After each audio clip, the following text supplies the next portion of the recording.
Kerala's first waste-to-energy treatment plant to generate energy from waste is going to be set up in Kozhikode.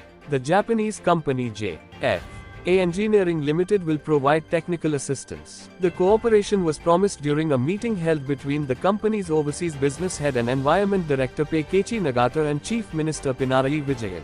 The government intends to complete the construction of the plant within 2 years. JFA Engineering India Private Limited Managing Director B.G. Kulkarni, Suntra Infotech MD Rajkumar and Chief Minister's Officer on Special Duty Dr. S. Karthikeyan were present in the meeting held at the Chief Minister's Chamber. JFE's gasification and smelting system will be adapted to handle various types of waste including municipal waste, industrial waste, incineration ash and excavated waste. JFE's gasification and melting furnace system gasifies combustibles and melts incombustibles at high temperatures producing slag. The slag can be effectively used for concrete blocks, interlock tiles, etc. Let the world hear about your brand through Channel IAM.